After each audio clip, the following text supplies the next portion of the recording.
রাজনীতির মাঠে Sheikh Hasina front leader হিসেবে খেলে গেলেও বরাবরই সাইড বেঞ্চে ছিলেন ছোট বোন শেখ রেহানা। তবে সাইড বেঞ্চে বসেই তিনি দুর্নীতি ও অপকর্মের যে ফিরিস্তি বানিয়েছেন তা অনুমান করা সম্ভব না। স্বৈরাচারী বড় বোনের ছত্রছায়া থেকে আড়ালেই ক্ষমতার মধু খেতেন শেখ পরিবারের এই ছোট সন্তান।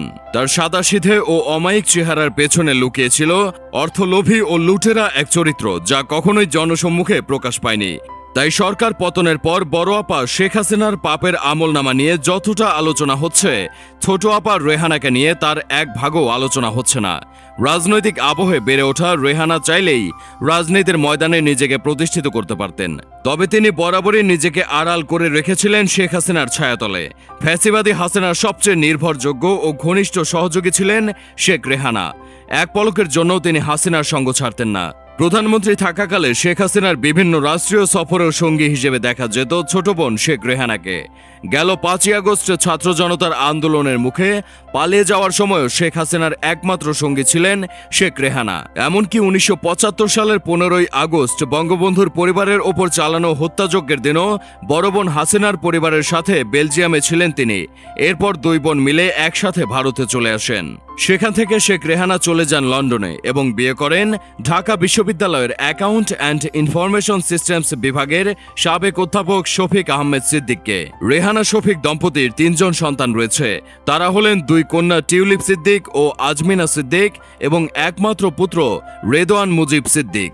সরাসরি রাজনীতিতে অংশগ্রহণ না করলেও আড়ালে থেকে ঠিকই রাজনীতির কার্যকলাপ চালিয়ে গেছেন শেখ রেহানা। তত্ত্বাবধায়ক সরকারের আমলে শেখ হাসিনা যখন গৃহবন্দী হয়েছিল, তখন তার হয়ে আওয়ামী লীগের নেতৃত্বের হাল ধরেছিলেন তিনি। শেখ হাসিনা ক্ষমতায় আসায় রাজনীতি থেকে নিজেকে গুটিয়ে নিয়ে দুর্নীতি ও লুটপাটের গোপন খেলায় মেতে ওঠেন শেখ পরিবারের এই ছোট কন্যা। শেখ হাসিনার সাবেক বেসরকারি শিল্প ও বিনিয়োগ উপদেষ্টা সালমান এফ রহমানের স্বীকারোক্তিতে বেরিয়ে এসেছে শেখ রেহানার দুর্নীতি ও অপকর্ম চাঞ্চল্যকর নানান তথ্য। নতুন নতুন প্রকল্পের নামে বিপুল পরিমাণ অর্থ লোপাট করত শেখ পরিবার। সেই অবৈধ অর্থের একটা বড় অংশ পকেটে ঢোকাতেন শেখ রেহানা। রেহানা ও হাসিনা পুত্র সজীব ওয়াজেদ জয়ের মিলিত যোগ সাজেশে চলত দেশের অর্থ বিদেশে পাচার করার গোপন মহড়া। সালমান এফ রহমানের মতে, শেখ হাসিনা ও তার ছোট বোন রেহানার সীমাহীন লোভের কারণে দেশের অর্থনীতির আজ এই দশা।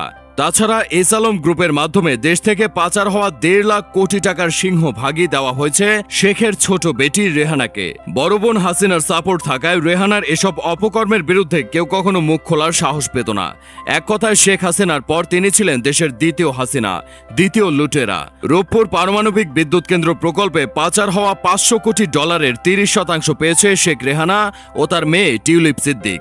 পূর্বাচলে নিজের ও নিজের ছেলে মেয়ের নামেও অবৈধ প্লট বাগিয়ে নিয়েছেন শেখ পরিবারের এই ছোট কুলাঙ্গার। তাছাড়া সরকারি বিভিন্ন প্রকল্প থেকেও নানাভাবে অর্থ আত্মসাতের সাথে জড়িত ছিলেন রেহানা।